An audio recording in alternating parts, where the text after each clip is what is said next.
আজকে ট্যাংরা মাছ দিয়ে আলু দিয়ে রান্না করব।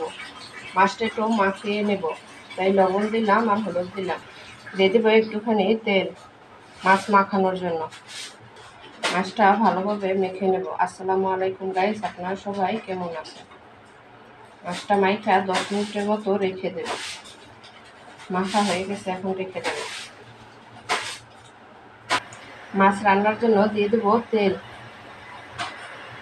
দিয়ে দেবো পেঁয়াজ কুচি আর কাঁচামরিচ খালি 4-5টা। পেঁয়াজটা ভালোভাবে ভেজে নেব। পেঁয়াজটা ভালোভাবে ভেজে নিয়েছি। মশলা দিব, তাই একটু পানি দিয়ে দিব, মানে গুঁড়া মশলা পুড়ে যাবে। 1 চা চামচ আদা রসুন বাটা, দিয়ে দিলাম স্বাদ মতো লবণ কুচি, 1 চা চামচ মরিচের গুঁড়া, 1/2 চা চামচ হলুদের গুঁড়া, 1 চা চামচ ধনিয়ার গুঁড়া, 1/2 চা চামচ কালো জিরার গুঁড়া। মশলাটা ভালোভাবে কষিয়ে নেব। মশলাটা ভালোভাবে কষানো হয়ে গেছে, দিয়ে দেবো মেখে রাখা মাছ। মশলা যত সুন্দরভাবে কষাবো তত তরকারির স্বাদ বেড়ে যাবে। কষানোর জন্য দিয়ে দেবো একটু ঝোল।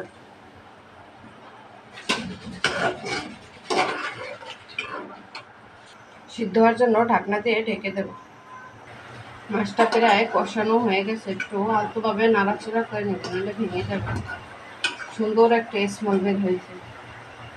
মাছটা কষানো হয়ে গেছে, একটা বাটিতে তুলে নেব। দেখুন কষানোর পরে মাছগুলো দেখতে কত সুন্দর লাগছে। দিয়ে দেব আলু। মাছটা উঠিয়ে নিয়েছি, নাহলে মাছটা ভেঙে যাবে, তাই মাছটা উঠিয়ে নিয়েছি। আলুটাও 10 মিনিট কষিয়ে নেব, তারপরে সিদ্ধ হওয়ার জন্য ঝোল দেব। আলুটা কষানো হয়ে গেছে, সিদ্ধ হওয়ার জন্য দিয়ে দেব ঝোল। ঢাকনা দিয়ে ঢেকে দেব। তরকারিটা প্রায় হয়ে আইছে, দিয়ে দেব কষিয়ে রাখা মাছ। আলতোভাবে নাড়াচাড়া করতে হবে, যেন মাছগুলো ভেঙে না যায়।